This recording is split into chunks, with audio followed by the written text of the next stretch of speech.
18 अप्रैल साल 1955 Princeton new Jersey में विज्ञान की दुनिया में उथल-पुथल मचाने वाले महान साइंटिस्ट एल्बर्ट आइंस्टाइन अपना दम तोड़ देते हैं। एल्बर्ट आइंस्टाइन ये बात जानते थे कि उनका दिमाग इस सदी का सबसे जीनियस दिमाग है। आइंस्टाइन नहीं चाहते थे कि उनके मरने के बाद उनके शरीर पर कोई भी एक्सपेरिमेंट किया जाए। इस वजह से एल्बर्ट आइंस्टाइन ने पहले से ही ये इंस्ट्रक्शंस दे रखे थे कि उनके मरने के बाद उनके शरीर के साथ कोई भी एक्सपेरिमेंट ना किया जाए। लेकिन जिस बात का एल्बर्ट आइंस्टाइन को डर था वही हुआ।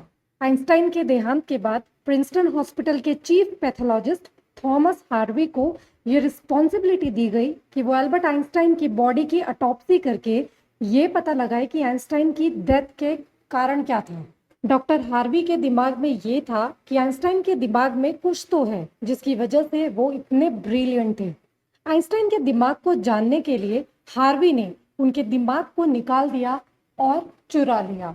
नमस्कार दोस्तों, मैं गिन्नी ढोंडियाल आज आपको आइंस्टाइन के दिमाग की सच्चाई बताने वाली हूँ। दोस्तों, अगर एल्बर्ट आइंस्टाइन नहीं होते तो बहुत सारी इंपॉर्टेंट चीजें हमें नहीं पता होती। एल्बर्ट आइंस्टाइन ने हमको इस यूनिवर्स को देखने का एक नजरिया दिया।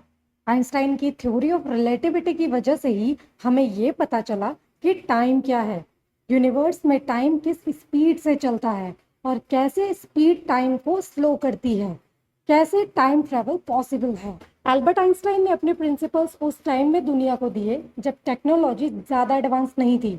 आइंस्टाइन का दिमाग उनकी सदी का सबसे जीनियस दिमाग था और उनके जीनियस दिमाग के बारे में जानने के लिए डॉक्टर हार्वी के पास यही सबसे बढ़िया मौका था।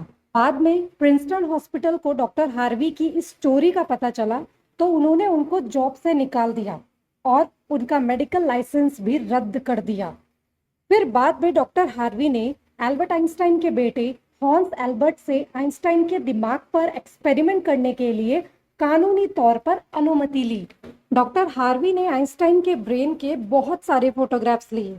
उन्होंने आइंस्टाइन के ब्रेन के 240 टुकड़े करके उनको अलग अलग जार में प्रिजर्व किया। साल गुजरते गए लेकिन डॉक्टर हार्वी को आइंस्टाइन के ब्रेन के बारे में कुछ समझ नहीं आ रहा था। फिर उन्होंने डिसाइड किया कि वो आइंस्टाइन के ब्रेन के हिस्सों को दुनिया के फेमस न्यूरोपैथोलॉजिस्ट को भेजेंगे और उन्होंने ऐसा ही किया। एल्बर्ट आइंस्टाइन के ब्रेन को चोरी हुए अभी तक 30 साल बीत चुके थे और 30 सालों के बाद पहली बार साल 1985 में आइंस्टाइन के दिमाग पर कोई स्टडी पब्लिश हुई। रिसर्चर्स को पता चला कि आइंस्टाइन के दिमाग का एक हिस्सा जिसे कॉर्पस कॉलोसम बोलते हैं वो आम इंसानों के दिमाग से ज्यादा बड़ा था। दरअसल इंसानी दिमाग दो अलग अलग हिस्सों में बटा होता है और दिमाग के दोनों हिस्सों का अलग अलग काम होता है। जैसे कि लेफ्ट ब्रेन बोलने समझने और मैथमेटिकल कैलकुलेशंस करने के काम करता है, वहीं राइट ब्रेन लॉजिकल चीजों को देखता है। दिमाग के दोनों हिस्सों को जोड़ने का काम यही कॉर्पस कॉलोसम करता है। जितना ज्यादा बड़ा कॉर्पस कॉलोसम होगा उतना ही ज्यादा लेफ्ट और राइट ब्रेन एक दूसरे को इंफॉर्मेशन देंगे। एल्बर्ट आइंस्टाइन का कॉर्पस कॉलोसम बड़ा होने की वजह से आइंस्टाइन एक ही टाइम में हार्ड प्रॉब्लम सॉल्व कर देते थे। जब आइंस्टाइन के ब्रेन का वेट किया तब उनके ब्रेन का वेट 1230 ग्राम था, जबकि आम इंसानों के ब्रेन का वेट 1400 ग्राम होता है। रिसर्चर्स मानते हैं कि आइंस्टाइन के ब्रेन की लाइनिंग बहुत पतली थी, जिस वजह से इनमें ज्यादा न्यूरॉन्स फ्लो कर पाते थे, जिससे इनकी सोचने समझने की क्षमता आम इंसानों से ज्यादा थी।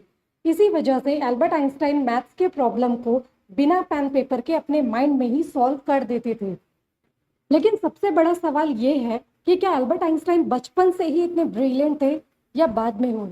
अगर एल्बर्ट आइंस्टाइन के बचपन की बात करें, बचपन में आइंस्टाइन एक जीनियस स्टूडेंट बिल्कुल भी नहीं थे। वो अपनी क्लास में और स्टूडेंट्स के कंपैरिजन में बहुत ही कमजोर स्टूडेंट थे। वो मैथ और फिजिक्स के अलावा मोस्टली सब्जेक्ट्स में फेल होते थे। एल्बर्ट आइंस्टाइन चीजों को लॉजिकली तो समझते थे लेकिन उनकी मेमोरी बहुत ही ज्यादा वीक थी।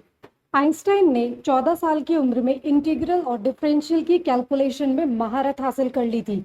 एल्बर्ट आइंस्टाइन ने मैथ्स और साइंस में इतनी पकड़ बना ली थी कि जब भी वो अपने टीचर से कुछ सवाल करते थे तो मोस्टली टीचर्स के पास उनके आंसर्स नहीं होते थे। एल्बर्ट आइंस्टाइन का ब्रेन एक जीनियस ब्रेन था लेकिन उनकी मेमोरी कमजोर थी। 26 साल की उम्र में एल्बर्ट आइंस्टाइन ने अपने 4 रिसर्च पेपर पब्लिश किए।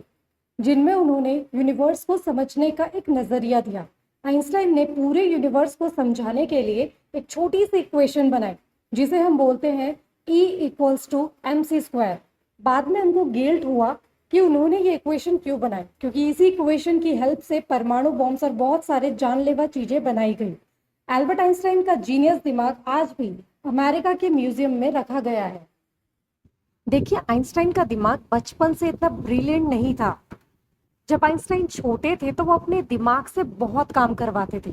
जैसे अगर उनसे कोई सवाल पूछा जाता था तो जब तक उनको उसका सल्यूशन नहीं मिल जाता था तब तक वो अपने दिमाग से काम करवाते रहते थे, और इसी वजह से उनका दिमाग बाद में जाके इतना जीनियस बन गया।